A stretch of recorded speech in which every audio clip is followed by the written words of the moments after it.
부르심을 받았을 때에 순종하여 장래 유업으로 받을 땅에 나아갈새 갈 바를 알지 못하고 나아갔으며 믿음으로 그가 이방의 땅에 있는 것 같이 약속의 땅에 거류하며 동일한 약속을 유업으로 함께 받은 이삭 및 야곱과 더불어 장막에 거하였으니 이는 그가 하나님이 계획하시고 지으실 터가 있는 상을 받았습니다. 아멘. 자리에 앉으시기 바랍니다. 지난주에 우리는 하나님의 그 사랑과 능력 안에서 우리가 맞이하는 그 위기가 기회가 될 수 있다는 사실에 대해서 우리가 함께 배웠습니다. 성경에 나타난 모든 믿음의 인물들이 다 그들의 삶 가운데 위기가 있었습니다. 위기가 없었던 사람은 단 한 명도 없습니다. 왜냐하면 진정한 믿음이라는 것은 바로 이 위기 속에서 드러나기 때문에 그래요.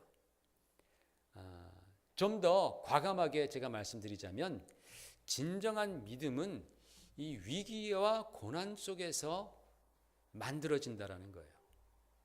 그 전에 있었던 편안할 때 있었던 믿음은 그게 진짜 믿음인지 아닌지 그 믿음의 퀄리티를 알기가 참 어렵습니다.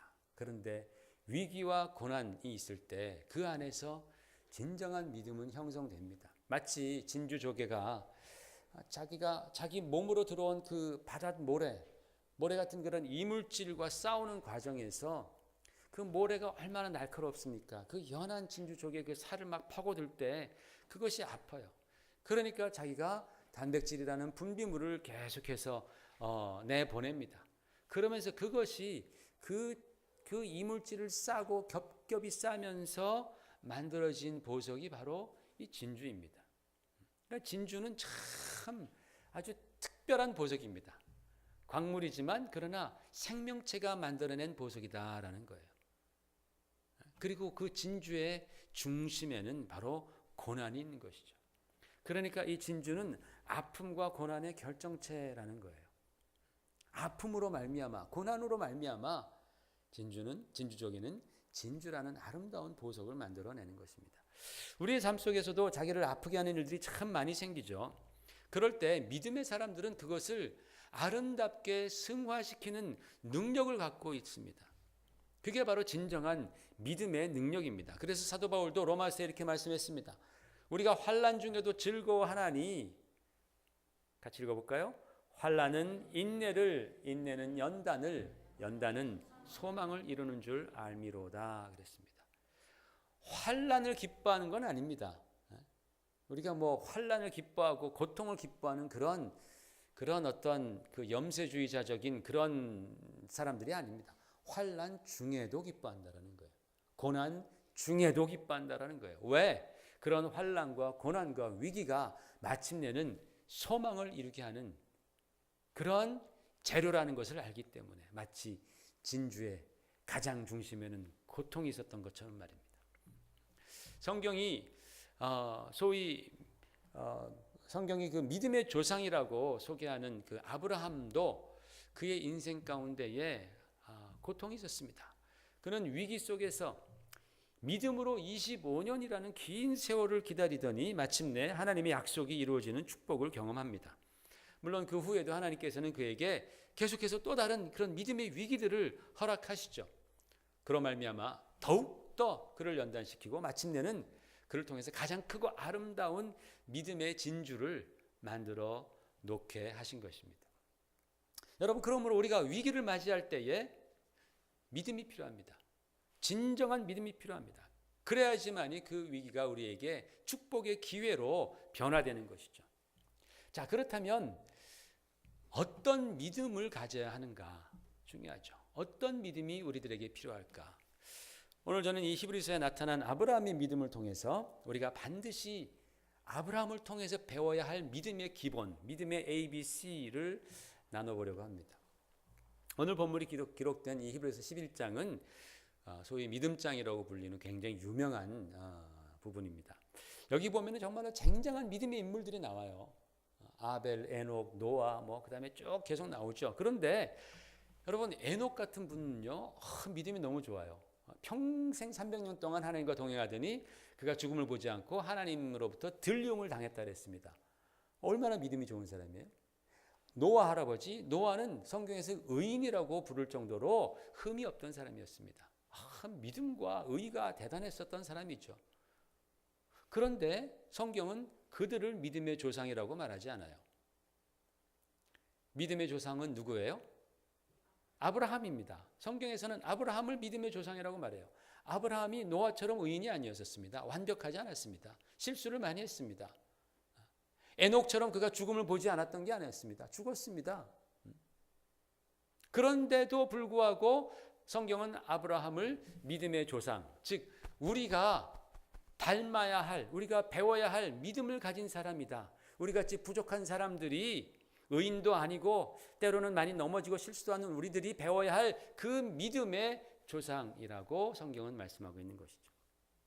그래서 우리가 이 아브라함의 믿음을 닮아야 하기 때문에 오늘 이 히브리서에 소개된 이 아브라함의 믿음을 통하여서 이 믿음의 기본, 믿음의 ABC를 한번 우리가 파헤쳐 보고자 합니다. 가장 먼저 소개된 이 아브라함의 믿음 첫 번째는 8절에 나타나죠. 8절에 보니까 믿음으로 아브라함은 부르심을 받았을 때 순종하여 장래 유업으로 받을 땅에 나아갈새 갈 바를 알지 못하고 나아갔다라고 성경은 말하죠.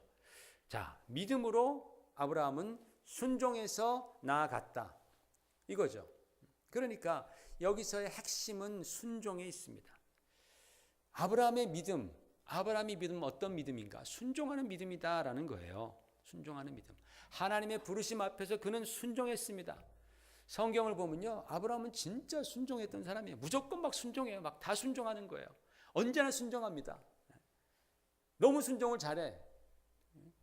그래서 막 자기 부인 사라가 여종이랑 같이 동침하라니까 그것도 막 순종해. 막 너무나 막 순종하는 사람이에요. 하나님의 말씀 막 순종합니다. 자신에게 유익이 없어도 일단 순종하고 보는 게 이게 바로 아브라함입니다. 너무 순종을 잘했어요. 아브라함의 믿음의 트레이드 마크는 순종이라는 겁니다. 근데 성경은요, 덧붙이기를 그가 갈 바를 알지 못하고 나아갔다 그랬습니다. 이게 무슨 말이에요? 갈 바를 알지 못하고 나아갔다. 여러분, 우리는요, 순종하기 전에 순종의 결과를 먼저 우리는 좀 확인하려고 하죠. 따져봅니다. 이해타산을 따지는 겁니다. 그래서 내가 순종했을 때 얼마나 많은 유익이 있을까 없을까 계산한단 말입니다. 그리고 순종하는 그런 여러 가지 그 과정에서 내 마음에 안 들면은 그럼 우리 순종하지 않습니다. 내가 싫으면 순종하지 않습니다. 계산을 두들겨 봐서 내게 유익이 없다고 판단되면 불순종한다라는 거예요. 반대로 이거는 손해보는 장사가 아니고 유익하다라고 생각하면 순종하죠. 뭐 어떻게 보면 당연하죠. 그런데 우리가 하나님 앞에서는 그런 식으로 하면 안 된다라는 거예요. 우리는 하나님과 딜하는 존재가 아닙니다. 하나님과 비즈니스를 하는 관계가 아닙니다. 하나님의 말씀 앞에서는 우리는 무엇이든지 아브라함처럼 무조건 순종해야 하는 존재들이 바로 우리들입니다. 왜? 그분이 우리를 만드신 창조주이시고 우리는 그분의 피조물이기 때문에 그렇습니다. 그분이 우리의 주인이시고 우리는 그분의 종입니다. 우리는 죄인이고 그분은 우리를 구원해 주신 구원자 하나님이십니다. 사망에서 생명으로 옮겨주신 분이 바로 하나님이시기 때문에 우리는 그 하나님의 말씀에 전적으로 순종하는 것, 이것이 바로 우리들의 바른 신앙의 모습입니다. 주인이 요구하는데 하인이 주인님 잠깐만요, 제가 한번 생각해 보겠습니다. 내가 이걸 했을 때 나에게 유익할지 안 할지 내가 계산 한번 해보겠습니다. 잠깐만요 그랬다가는 저 맞죠, 그죠? 그렇게 했을 때 좋아할 주인이 세상에 어디 있습니까? 순종한 이후에 어떤 일이 일어날지 모른다 할지라도 그래도 순종하는 것, 이것이 아브라함의 믿음입니다. 우리 예수님께서도 하나님께 절대로 순종하셨다고 성경은 말하고 있어요. 그렇죠? 내 뜻대로 마시고 아버지의 원대로 하시옵소서. 주님은 그렇게 아버지의 뜻 앞에서 전폭적으로 순종하셨습니다. 히브리서 5장 8절에 이렇게 기록되어 있습니다. 다 같이 한번 읽어보실까요? 그가 아들이시면서도 받으신 고난으로 순종함을 배워서라고 했습니다. 예수 그리스도께서는 하나님의 아들이셨지만은 그가 순종함을 배웠는데 고난을 통해서, 위기를 통해서, 아픔을 통해서 그가 순종을 배웠다 그랬습니다. 아까 제가 말씀드렸죠. 어쩌면 우리의 참된 믿음이라는 것은 고난 속에서 형성되어진다. 정말 진정한 순종 역시 그러한 고통과 어려움 속에서 바로 발현된다라는 거예요. 거기서 만들어진다라는 것이죠. 우리 주님께서도 그것을 몸소 실천해 우리에게 보여주신 것입니다. 여러분, 하나님께서는 순종하는 자를 사랑하십니다.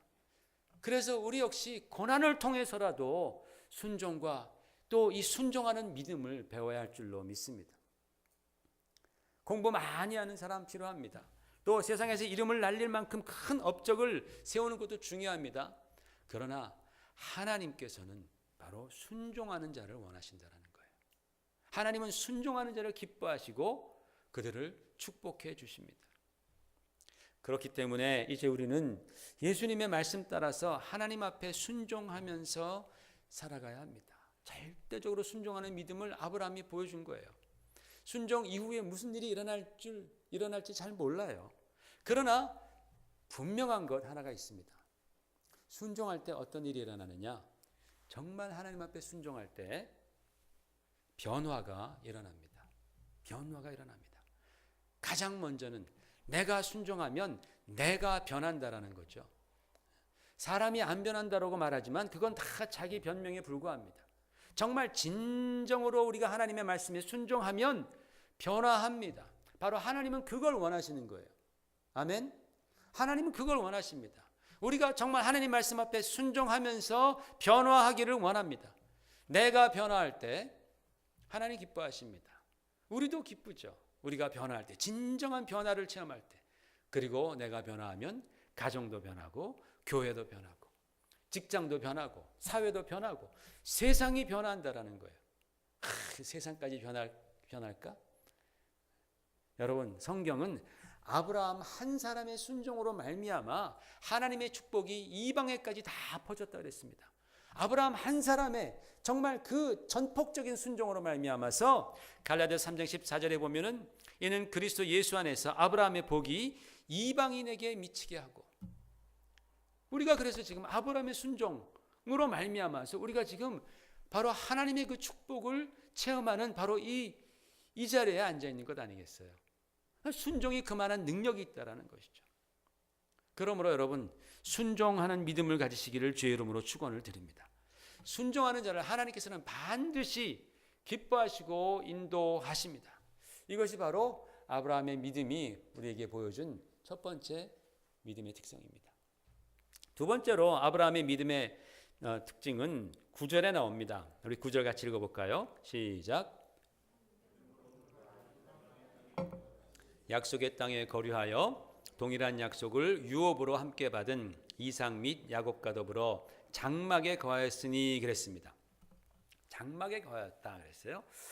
자, 그러니까 아브라함이 그렇게 갈 바를 알지 못하고 하나님의 부르심 앞에 그냥 무조건 순종해서 갔는데, 가서 이방의 땅에서 장막에서 살았다라는 겁니다. 장막, 아까 제가 거기에 장막에 빨간 글씨를 입혔습니다. 장막에 살았다. 이게 그렇게 중요할까요, 여러분? 여러분 어떻게 생각합니까? 뭐 장막에 살던, 아니면 토담집에 살던, 벽돌집에 살던, 아파트에 살던, 뭐 싱글홈에 살던, 뭐가 그렇게 중요한가? 이게 성경 이 믿음장에 기록될 만한 그렇게 중요한 사건인가? 그가 장막에 거했던 것 중요합니다. 매우 중요합니다. 저는 그 아브라함이 장막에 살았다라는 것을 통해서 아브라함이 가졌던 그 믿음 속에 있었던 그 장막 스피릿, 텐트 스피릿, 이 장막 정신을 좀 오늘 좀 말씀을 좀 나누고자 합니다. 화강컨대 아브라함의 아버지 데라가 살던 곳, 아브라함과 함께 살았던 곳이죠. 그 갈대아 우르 지역, 이 갈대아 우르 지역은요, 굉장히 발전한 도시였습니다. 그 당시에. 그렇기 때문에 거기서 아브라함과 데라는 장막에 살지 않고 견고한 벽돌집에서 살았을 것입니다. 왜냐하면 이미 아브라함이 태어나기 한참 전에, 한 160년 전에 그쪽 지역에서 일어났던 큰 사건이 있었습니다. 바벨탑 사건이 있었습니다. 굉장한 탑을 세운 거죠. 그죠? 엄청난 건축 기술이 이미 그 당시에 발달해 있었습니다. 하늘 꼭대기까지 막 올라갔으니까. 그렇죠? 그리고 그 바벨탑이 세워졌던 곳이 시날 평지인데 지금의 이라크 지역입니다. 예전에는 갈대아 지역이라고 불렸습니다. 지금 아브라함이 살던 곳이 갈대아 우르 지역입니다. 그곳은 이미 예전에 니무롯이라는 사람이 도시를 건설해서 굉장히 발전시켰던 그러한 지역입니다. 그러니까 아브라함은 그 지역에서 든든한 집을 잘 짓고 도시를 이뤄가며 살았던 사람들의 생활 방식을 보고 듣고 경험했던 그런 사람입니다. 그러던 중에 하나님께서 아브라함을 부르셔서 그곳을 떠나 장막 생활을 시작하는 거예요. 텐트 생활을 시작하는 겁니다. 세상을 마치 떠돌이처럼 나그네처럼 살게 된 것입니다. 여러분, 인간이 가장 중요하게 생각하는 것이 세 가지입니다. 기본 요소죠. 의식주의입니다. 이 의식주의인데 사람이 무엇을 먹느냐, 이것이 그 사람이 어떤 사람인지를 드러내줍니다. 우리 한국 사람들은 다 김치 좋아하죠. 김치하면 코리안입니다. 김치하는데 갑자기 뭐 차이니즈 이거 말하지 않죠. 그렇죠? 김치하면 한국 사람, 스파게티 하면 이태리 사람, 뭐 스테이크 하면 미국 사람, 뭐 다 이런 식이죠. 중국은 뭐 만두인가 중국은 뭐예요? 하여튼 그런 거 있겠죠, 그죠? 그러니까 무엇을 먹느냐에 따라서 우리 민족이 막 결정되고 그 사람이 어떤 사람인지가 나오는 거예요. 무엇을 입느냐, 그 사람의 생각이 어떤지를 우리가 볼 수 있습니다. 그죠? 무엇을 입고 다니냐 보면 알아요. 그 사람이 입는 스타일에 따라서 저 사람의 생각을 어느 정도 잊게 됩니다.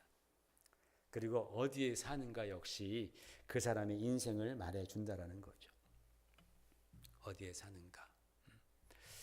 여러분, 아브라함은요, 믿음으로 견고한 벽돌집을 포기하고 장막에 살았다라는 얘기입니다. 왜 그가 견고한 집을 포기했겠습니까? 가장 먼저는 하나님의 부르심에 즉각적으로 순종하기 위해서였습니다. 벽돌집으로 견고하게 지어놓으면요, 사람이 그 안에 안주하려고 합니다. 자꾸 그 안에 숨으려고 하고 그것을 자기의 안전처로 삼으려고 한다는 거예요. 움직이기가 힘들어집니다. 그 다음에 하나님의 말씀에 따라서 일단 갈대아 우르를 떠나 나오긴 했어도 다음 정착지에 벽돌집을 지어서 그 안에 살고 있으면 그 다음에 마음이 바뀌는 것이 참 어렵습니다. 하나님의 말씀에 순종하는 것이 어렵다라는 거예요. 그래서 아브라함은 장막을 칩니다. 언제나 하나님이 부르실 때, 말씀하실 때 쉽게 걷어올리고 떠날 수 있도록, 순종할 수 있도록 그는 장막을 치고 살았습니다. 자기뿐만이 아닙니다. 이삭도 자기의 손자 요셉도 야곱도 이렇게 장막을 치고 살도록 그렇게 가르쳤다라는 거예요. 그들이 기술이라든지 능력이 없어서가 아닙니다. 재산이 없어서가 아닙니다. 아브라함은 굉장히 부자였었습니다. 그러나 그는 장막을 고집합니다. 왜? 언제든지 하나님 가라 하시면 떠날 수 있도록 그렇게 장막 스피릿을 가졌던 것이죠. 이 말씀을 묵상하면서 우리에게도 벽돌집이 있지 않은지 생각하게 됩니다. 우리가 안주하고 믿고 싶은 그런 어떤 유형, 무형의 벽돌집, 보이는 벽돌집도 있고 보이지 않는 그런 벽돌집도 있겠죠. 그런 유형의, 무형의 벽돌집이 우리 안에 있는 한 우리가 하나님의 말씀에 대한 기동성이 하나님의 말씀에 대한 순종의 기동성이 현저하게 떨어진다라는 거예요. 하나님 말씀하실 때 탁 걷어서 떠나야 되는데 벽돌집 안에 있으면 그 순종하는 게 그렇게 힘들다라는 거예요. 여러분, 우리가 컴퓨터를 사용할 때 이런 얘기 좀 하죠. 이 컴퓨터가 너무 무거워서 잘 안 돌아간다. 그런 말을 합니다. 컴퓨터 내부에 그 하드 드라이브에 쓸데없는 잡다한 것들이 막 너무나 많이 깔려 있으면 중요한 작업을 하는 데 있어서 이게 돌아가지가 않는 거예요. 되지가 않습니다. 별로 중요하지도 않은 건데, 필요하지도 않은 건데 그거 그냥 버리기가 아까워가지고 그거 계속 쌓아두면 정말 필요한 작업을 할 때에 이게 안 되는 거예요. 늦어지는 것입니다. 여러분, 신앙생활하면서 내려놓는다라는 표현을 많이 들어보셨죠? 내려놓는다. 그런 표현을 많이 씁니다. 왜 그렇습니까? 뭘 내려놓으란 말입니까? 우리가 신앙생활, 영적생활 하는데 예수 그리스도를 따라가는 데에 중요하지도 않고 무익하고 때로는 방해가 되는 그런 것들을 쥐고 있으면 결코 우리가 주님의 말씀 앞에서 순종하는 삶을 살 수 없기 때문에 그런 거예요. 그걸 내려놓으라는 거예요. 우리의 인생이 좀 가벼워져야 한다는 거예요. 버릴 거 버려야 한다는 것입니다. 그런데 우리는요, 그 버리는 것을 굉장히 부담스러워합니다. 너무 아까워요. 그것이 굉장히 유익한 줄 알아요. 그런데 예수님께서는 아이러니컬하게도 역설적으로 바로 그런 것들을 바로 우리의 인생을 수고롭게 만드는 무거운 짐이라고 주님은 말씀하십니다. 우리가 막 아깝게 막 꽉 쥐고 있는 바로 그런 것들, 그것 때문에 우리가 지금 순종하지 못하고 있는데, 그것 때문에 우리의 인생이 점점 더 어려워지는데, 우리는 그것이 나에게 유익한 것이라고 생각하는데 주님께서는 그것이 바로 너희를 수고롭게 하는 무거운 짐이다. 내려놓아라라고 하는 거예요. 인생을 가볍게 하라는 것입니다. 여러분, 육신의 정욕, 안목의 정욕, 이생의 자랑들, 이게 다 견고한 벽돌집입니다. 이기심, 탐심, 교만, 쓸데없는 자존심과 고집들, 세상적인 그러한 집착들, 이게 다 벽돌집입니다. 현재 이거 갖고 있으면요, 주님께서 말씀하실 때 이거 정리하고 접고 순종하기가 너무나 힘든 거죠. 이러한 견고한 집들, 다른 표현으로 말하면 견고한 진이죠. 그죠? 성경적인 표현으로 말하면 이것을 내려놓고 장막집으로 바꿔야 한다는 거예요. 아브라함은 장막집으로 바꿨습니다. 다시는 견고한 집, 벽돌집을 그는 짓지 않았습니다. 능력이 있었지만 왜? 하나님의 말씀에 순종하기 위해서. 여러분, 우리도요, 이 세상에 대한 집착, 사실은 내 자신에 대한 집착, 자기 사랑, 그죠? 이것을 내버려야 합니다. 그래야지만이 우리는 아브라함처럼 순종할 수 있는 것이에요.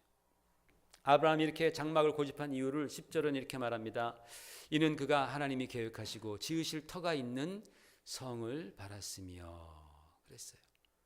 그가 장막을 고집했던 이유는 바로 아버지께서 예비하신 그 영원한 아버지의 집, 그 영원한 하늘의 성을 그가 소망했기 때문입니다.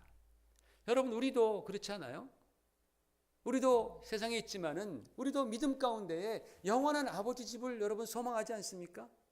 아멘. 우리가 다 영원한 아버지 집을 소망하고 나아가는 사람들입니다. 그렇다면 우리는 아브라함이 우리에게 보여준 이 장막 스피리트, 이것을 우리는 배워야 합니다. 내 안에 있는 각종 벽돌집을 깨부수고 세상을 향한 집착과 미련들을 우리가 과감하게 포기할 때에, 그때야 비로소 우리는 주님께서 우리에게 명하신 너희가 자기를 부인하고 자기 십자가를 지고 나를 좇으라 라는 바로 그 말씀에 순종하며 나아가는 참 그리스도인이 될 수 있다는 것입니다. 아브라함의 장막 신앙을 통해서 우리는 이것을 배우는 거예요. 마지막으로 세 번째로 장막에서 살기로 결단한 이 아브라함의 믿음에서 우리가 배워야 할 것은 죄와 싸우는 믿음입니다. 죄와 싸우는 믿음. 특별히 하나님 없이 살고자 하는 인간 중심적인 죄, 인본주의적인 죄, 이것과 싸우는 믿음입니다. 여러분, 아브라함이 벽돌집을 거절하고 장막에 거했다라는 것은요, 단지 그 벽돌집이 주는 그 안락함과 또는 안정감만을 포기했다라는 그런 의미가 아닙니다. 성경에서 벽돌이라는 단어가 가장 먼저 사용된 것이 창세기 11장 3절입니다. 같이 한번 읽어보십시다. 시작. 자, 벽돌을 만들어 견고히 굽자. 이에 벽돌로 돌을 대신하며 역청으로 진흙을 대신하고 또 말하되 자, 성읍과 탑을 건설하여 그 탑 꼭대기를 하늘에 닿게 하여 우리 이름을 내고 온 지면이 흩어짐을 면하자 하였더니 그랬습니다. 이게 무슨 사건이에요? 바벨탑 사건입니다. 바벨탑, 그 이가 갈리는 바벨탑 사건. 왜? 이것 때문에 우리가 다 영어에 한이 맺혀 있는데 이 사건 때문에 지금 다 영어가 막 나오고, 그죠? 막 언어가 막 갈라졌다고 성경은 말하지 않습니까? 여기 보면요, 벽돌을 만들어 견고히 굽자라는 내용이 나옵니다. 여러분, 이 벽돌이요, 인간 문명 발달에 지대한 공헌을 한 발명품입니다. 우리가 볼 때는 뭐 아무것도 아닌 것처럼 보이죠. 아이 벽돌 뭐 이거 뭐 그냥 뭐 네모난 거 그냥, 그렇죠? 아무것도 아니지만 그 수천 년 전에는 이게 굉장한 발명품이었었어요. 인간 문명을, 특히 건축 기술을 아주 획기적으로 발전시킨 엄청난 발명품이 바로 이 벽돌입니다. 게다가 구운 벽돌은 한참 후에 나왔어요. 처음에 벽돌이 나오고 나서 한참 후에야 구운 벽돌, 세라믹 벽돌이 나왔단 말이에요. 이게 그 구운 벽돌이 나온 때가 바벨탑 이 사건과 거의 맞물립니다. 비슷한 시기에 나와서 시간이 좀 흘러서 그 다음에 바벨탑이 건설되는 거예요. 바벨탑은요, 그냥 벽돌로는 안 되죠. 높이 올라가는 거니까 단단한 벽돌, 구운 벽돌. 성경에 지금 그걸 말하고 있어요. 인간 문명의 특별히 건축 기술에 지대한 영향을 끼쳤던 아주 이 획기적인 발명품이 벽돌입니다. 그런데 아브라함에게 있어서 이 벽돌은 이게 바로 바벨탑 정신을 상징하고 있다라는 거예요. 바벨탑의 정신. 즉 사람들이 하나님을 대적하는 교만함과 하나님을 반역하는 그러한 반역감과 탐심의 상징이 바로 벽돌이라는 것이에요. 벽돌을 보면 그게 생각나는 거예요. 아브라함은 벽돌을 보면. 또 이 벽돌은 뭐냐? 하나님 없이 스스로 살고자 하는 그 인간 중심적인 태도, 하나님 없이 내가 하나님이 되어보고자 하는 그 바벨탑의 가장 중심에 바로 이 벽돌이 있는 것입니다. 아브라함은 그걸 보기 싫어하는 거예요. 아브라함이 장막집을 고집하면서 자손들에게도 너네들은 절대로 벽돌집 짓지 마라. 너희들은 계속해서 장막에서 살아라. 장막이 참 불안해 보이잖아요. 그죠? 막 바람 불면 막 날아갈 것 같고. 그러나 아브라함은 장막집을 고집합니다. 그들로 하여금, 자기 자손들로 하여금 하나님을 대적하는 그런 교만한 세상 문화, 그리고 내가 하나님처럼 되리라 하는, 내가 하나님과 견주리라 하는 그러한 자기가 하나님이 되고자 하는 그런 인본주의적인 태도에 빠지지 않게 하기 위해서 그는 벽돌집을 거부하고 장막 스피릿으로 살아간다는 거예요. 여러분, 우리가 이 세상에서 하나님이 기뻐하시는 신앙생활 영위하기 위해서는 반드시 죄악과 싸우는 믿음이 있어야 됩니다. 물론 우리는 살인하지 말라, 거짓말하지 말라, 또는 미워하지 말라, 간음하지 말라, 도둑질하지 말라 등등등 이런 죄악과 우리는 싸우고 있습니다. 그러나 우리 성도들이 더욱더 조심해야 하는 이 오늘날의 이 시대의 흐름은 바로 인본주의입니다. 인본주의. 사람이 중심이 되는 것. 인간 중심 사상. 이것이 가장 오늘날 시대에 무서운 죄악입니다. 하나님 떠나서 내가 내 중심으로 내 뜻대로 살고자 하는 이것처럼 무서운 죄악은 없습니다. 오늘 우리가 사는 이 시대가 인본주의가 극대화된 시대입니다. 그래서 나만 좋으면 된다. 또는 네가 원하면 그렇게 해라. 여기에 현대인들이 환호합니다. 뭐 어린아이들한테까지도 뻔히 그것이 잘못될 수 있는 것임을 알면서도 네가 원하면 그렇게 해라. 하나님의 말씀을 전해주는 것이 아니라 네가 원하면 해라. 아이들 길을 살려준다고 하면서 하나님의 말씀을 전하지 않고 인간 중심적인 인본주의적인 생각을 계속해서 불어넣어준다는 거예요. 현대인들이 환호합니다. 그것이 그래서 자연법칙을 막 거스립니다. 막 동성애가 나옵니다. 그래도 네가 원하면 된다라는 거예요. 성경의 말씀을 무시하고 짓밟던 그런 데는 상관없습니다. 여러분, 이런 인본주의, 인간 중심적인 사상은요, 우리의 감성과 지성과 우리의 관심과 흥미와 우리의 모든 의지들을 하나님께 돌리는 것을 방해하고 오히려 나 자신에게 집중시키는 거죠. 모든 것들을 하나님이 우리에게 주신 그런 모든 그런 기능들, 모든 특징들, 능력들, 탤런트들을 하나님께 집중시키는 것이 아니라 인간에게 집중을 시킨다라는 거예요. 이것이 바로 하나님 없이 살려고 하는 인간의 가장 큰 죄성이고 자기 중심적인 태도입니다. 자기 중심적인 태도. 우리가 신앙생활하면서도 이것이 굉장히 많이 들어와 있어요. 내가 싫으면 그만이에요.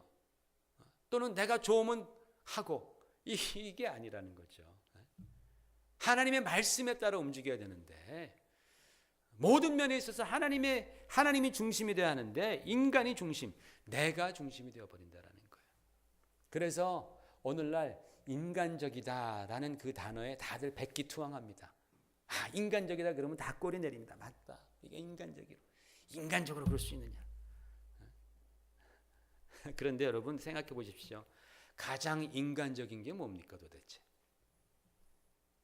생각해 보셨어요? 가장 인간적인 건 무엇입니까? 그것은요, 인본주의, 인간 중심 사상을 버리고 하나님 중심, 신본주의로 사는 것. 하나님 중심으로 돌아갈 때에 가장 인간적이 된다라는 사실을 우리는 몰라요. 그걸 놓치고 있습니다. 가장 신본주의적인 것이 가장 인간적입니다. 왜냐하면 우리 인간이 처음 지음받았을 때 하나님께서 어떻게 지으셨다 그랬어요? 하나님의 형상을 따라 지으셨습니다. 인간의 가장 최초의 모습, 그 모습은 하나님의 형상으로 지음을 받아서 우리는 하나님과 교제하며 하나님과 함께하며 하나님의 도우심 가운데에 살도록 지음받았다라는 거예요. 그런데 죄가 들어옵니다. 하나님을 떠나게 됩니다. 교만해집니다. 하나님 없이 살려는 그런 마음이 인간 가운데 들어왔습니다. 인간성을 상실하게 되는 것이죠. 마귀의 종이 되어버립니다. 여러분 생각해 보세요. 세상에서도 죄가 넘치는 곳에서 바로 언제나 인간성은 말살됩니다. 그렇죠? 어디서 인간성이 말살됩니까? 어디에 미움이 있고 어디에 인간을 힘들게 하고 죽음이 있습니까? 바로 죄가 있는 곳입니다. 죄가 많아지니까 막 10만 명, 100만 명 막 죽어도 눈 하나 깜짝 않습니다. 죄가 있는 곳에 바로 인간성이 상실된다는 거예요. 하나님을 떠난 바로 그 자리, 바로 그 순간부터 인간성은 상실되는 것입니다. 그러나 죄인 된 우리들이 예수께로 나와서 죄 용서를 받고 하나님의 거룩하심을 사모하면서 죄악된 생활을 버리게 될 때에, 그래서 하나님과 화목하게 될 때에 우리는 비로소 잃어버렸던 인간성이 회복되는 거 아니겠어요? 그죠? 그러니까 가장 하나님 중심적으로 사는 바로 그곳에 가장 아름다운 인간성이 회복이 된다라는 말씀이에요. 하나님을 떠나면 떠날수록 우리는 바로 인간성이 정말 인간성을 상실한 그러한 삶으로 살아갈 수밖에 없는 것입니다. 아브라함이 보여준 그 믿음이 바로 그 당시에 만연했던 하나님 없이 살려는 그런 인본주의에서 벗어나서 하나님 중심의 삶을 살아가는 신앙이었다라는 것이죠. 이것이 바로 그의 장막 신앙의 핵심입니다. 여러분, 우리가 신앙생활하면서 우리 생각대로 우리 마음대로 신앙생활하는 것이 아니라 하나님께서 기뻐하시는 그러한 믿음을 회복해야 할 줄로 믿습니다. 바로 그 믿음은 하나님께서 아브라함을 믿음의 조상으로 이제 만들어 주시고 그 믿음을 통해서 우리가 배우면서 우리도 그와 같이 살아가도록 해주신 것이에요. 세 가지입니다. 첫 번째로 어떤 믿음이에요? 철저하게 순종하는 믿음입니다. 그리고 그 순종은 우리의 변화를 가져온다라는 거예요. 그러니까 변화할 때까지 순종해야 한다라는 거예요. 변화가 없으면 그것은 진정한 순종이 아닙니다. 철저히 순종하는 믿음. 두 번째로 이 세상에서 안주하려는 그러한 태도와 집착을 버리고 장막 스피릿을 우리가 회복해야 되는 거예요. 하늘에 우리가 소망을 품고서 이 땅에 있는 것에 우리가 집착하지 아니하고 우리가 어디에서 살아도 좋아요. 우리가 무엇을 갖고 소유해도 좋습니다. 그러나 우리의 마음은 장막 스피릿이라는 거예요. 부르실 때 우리가 포기하고 나아갈 수 있는, 던지고 나아갈 수 있는 그러한 하나님의 말씀에 순종할 수 있는 그런 기동성을 우리가 갖고 있어야 되고, 그러기 위해서는 우리를 얽어매는 그런 세상의 집착들 우리가 과감하게 포기하고 살아야 한다는 것이죠. 그것이 장막 스피릿의 믿음입니다. 세 번째로는 인본주의를 경계하라. 그래서 하나님 중심의 신앙으로 죄악을 이기는 그러한 믿음, 바로 이 믿음의 조상 아브라함을 통해서 이 세상을 이기는 믿음을 가지시기를 주의 이름으로 축원을 드립니다. 기도하겠습니다. 하나님 아버지, 늘 감사합니다. 우리가 살아가는 이 세상이 정말 얼마나